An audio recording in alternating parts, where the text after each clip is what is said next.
want to see who are all these friends that I haven't met yet. It's been 1 year since I started this YouTube channel, an incredible journey of growth and transformation for me personally. And in this video I want to take you through the highlights of the year. I've learned so much, so let's do this. It all started out in November 2022 when I was editing this film about Alex and Kaisa and their restaurant in Lisbon. That's when I made the decision that this is what I want to do. There is something here that intrigues me that I want to explore more. Yeah, I will make this shift. And I decided I'm gonna start this YouTube channel. On December 17th, I released a video where I announced this whole new idea. I'm gonna share with you my new master plan. I knew that I wanted to make films about people all over the world that are making the planet better somehow. And that I wanted to travel everywhere to meet these people. And I expected everything to grow super quickly. And it didn't. 2 days later, I released an update sharing the plans going forward about going to Bali in January and the film I was gonna make there. I thought some more about the whole concept and what I was gonna do and what this channel was going to be. And I decided, okay, I'm gonna make these films about other people. But then I'm also going to make a behind the scenes film for every film, sharing what I learned in that process. I hooked up with my friend Erik, who is an avid ice bather here in Stockholm, and I made a film about him. You never know what's going to get viral, even if you have a great, or what you think is a great idea, like, oh, this is gonna be a success. You never know. Plus 2 degrees and rain, and Erik went swimming. It was a good test to see how much can go wrong. Always be ready to learn from your mistakes, because there are so many mistakes to make in this world, and you can always get better. I was still used to having larger teams, more prep time and more planned out productions from doing the client work that I've always been doing. This was a hard realization that all that planning and prep work is still required even if you're making a film for YouTube. It's the same thing, it's just a different way of making a film. And we'll see how that looks in the end, but I think it's going to be okay. And then I was off to Asia, me and Mira, for a month. And when we arrived in Bali, it was just such a relief. But I didn't rest much because already the next morning I had my first surf lesson with my surf teacher that I booked over the internet. Immediately when I met Noah, I knew I had to make a film about him because there was just this positive energy coming out of him. All good, have a good day. There was just something about him that I knew I had to capture. Welcome to my journey. Is that good? To this day, it's still one of my favorite ones because I think his story is so beautiful. And I finished my 5 surfing lessons and I got the homework. Before I come back, I have to do some more upper body training. It's gonna be nice to come back someday and see if I can do better. While in Bali, I made the film that I had planned out in advance about Yude, who is the founder of Yudelele, who makes travel-sized little guitars that you can bring as a hand luggage, because he believes travel and music comes together and they belong together. It's not really quite a guitar, it's not really quite a ukulele, it plays like a guitar, it looks like a ukulele. And so nice to be able to see parts of the island that I wouldn't have experienced otherwise.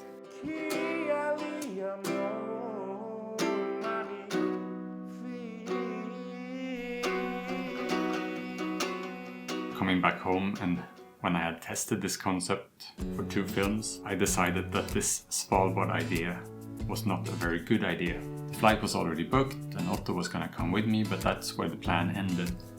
Coming from plus 30 degrees Celsius and going to minus 30 degrees Celsius in just 2 weeks was just too much. So I cancelled the thing and I decided I will revisit that idea when I have more resources, plan the story beforehand. Still looking forward to doing it someday, maybe next winter. So if someone wants to help out with that, just let me know. The Yudelele film was released in March, and in April things really started happening. And I released this film about how I was feeling at the time. So it's been a little bit over 3 months since I launched this channel. Also, Isak joined me in working on this channel on April 1st, and that's where things started to level up. So what have I learned during this year? It's so much. I was going into this filming the way I've always been filming for clients. Learning how to do things for YouTube instead has really taught me a lot about filmmaking. I thought I knew what I needed to know, but what I knew was just how to operate the camera basically. Telling stories for YouTube is a completely different craft than doing corporate work. You should have a normal job. Why are you On April 14th, I released this film, which I call This Is My Story, which was an attempt to open up and be brutally honest. This is things that I've heard from nobody, except for myself. Going into this year, I was so uncomfortable being on camera. Yeah, it feels so much better, and I can speak more from the heart and not using a script in the same way that I did in the beginning. This is kind of important if I'm gonna make this thing work. Welcome, come on in. On April 21st, we went to Roth Handle Studios in Sollentuna in Stockholm to film this film about Mattias. That was the first big project that me and Isak got to do together, and we had so much fun filming that day. The biggest difference is that you have the interaction with the instrument or the actual piece. Some days it might work and some days it won't. It was released a lot later. I'll get back to that one. Just to break the chronology, I have to go back to Bali again. Because while I was there, I met this guy Atlas at the Lost Creator House. And I explained my idea and what I was about to do. And he said, you need to talk to my friend Harold in Greystones in Ireland. He's making broccoli sprouts and selling them to his local community to improve their health. And I was like, yes, this is exactly what I should be doing. So the problem statement is, you're wasting a lot of money. Yeah, right. You're wasting a hell of a lot of money on your health. Can I say, I'm cringing a bit because I don't want to be another health guru telling people, you know. Why would we question the quality of tomatoes we buy in the shop for €3, but not the quality of protein or multivitamin we spend €50 on? This turned out to be a complete life-changing experience, and we made 5 films out of this trip, and it reminded me why I decided to start this project in the first place. I finally found this mission and I formalized it into what we're all about is making 100 films about 100 humans who are making the world better, funnier, friendlier, and also the stupid idea to count backwards from 100 down to 1. Anyway, this project is obviously gonna take a while, but I expect we will pick up the speed while we're doing it. The more you can build the team and find the processes of doing it in a more efficient way, this is what drives me. It all culminated on July 23rd when the big hero film, the number 100, was released. I think we are live. Now we started to switch things up a little bit, putting me more in front of the camera and more voiceovering and putting more of my own opinions in the film. I think Harold's work at the Sprout Farm is a great example of how small local businesses can contribute to the community that you live in. This made it even more fun and more challenging. Thank you. Ah, this is a dream. So good to be But here. also the films started to turn out much longer than before. And I think that there is an audience for it, so the films are gonna be as long as they need to be, instead of trying to stick within a certain time frame. I also started filming film number 98 about Bella Porcile. It's all about balance, I would say. This should work with this, you know, maybe this works with this. I always experiment. I spent 1 week with my kids in Gotland in Sweden. I started filming this and beautiful environment. September was kind of slow on the release front, but in the middle of September, me and Mira went to New York City to make another film about Sophie and Ryan, who are living on their sailboat, and I've been doing that for 6 years. Robin and Mira have very little experience of sailing, and I think it's going to be hard to top up sailing through the East River in New York. So I think that I have ruined sailing for you forever. That film is now in the editing. It will be about living the nomadic lifestyle, the pros and cons of doing that. It's a deeply personal story, and I hope to be able to share it soon. And in October we released film number 99 about Mattias. We had finally completed it, and there was a big launch event where we screened it. This film really took off from the channel standards. Det har jag aldrig prövat, så hoppas det funkar.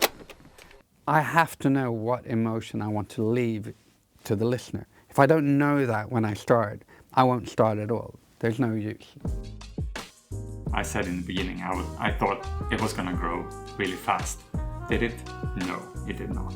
And I think that's the case when you're doing content that's new, in a new way, to a new audience, that's not super specific. There are recipes for doing this, and how to grow a channel fast and do sensational videos with thumbnails where you go like that. But I don't want to do that.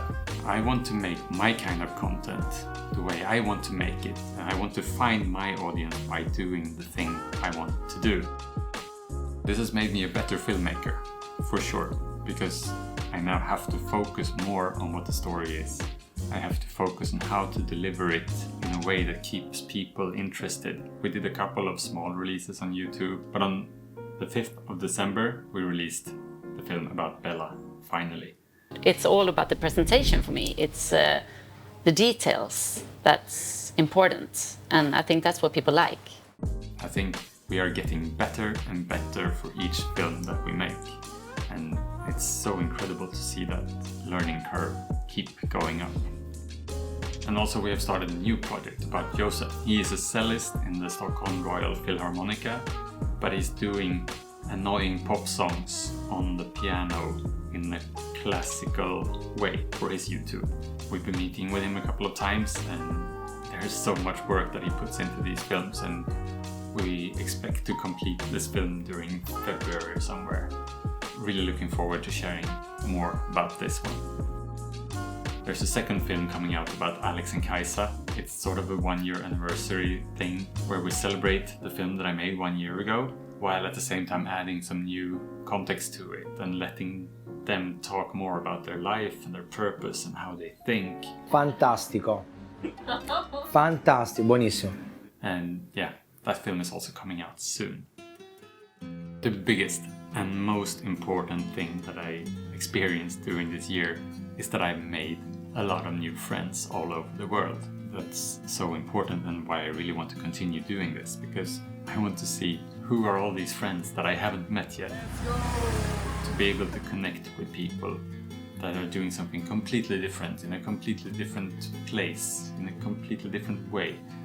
And if more people would go out and do this, we would have better conversations, and we would solve a lot of problems in today's society by really listening to each other.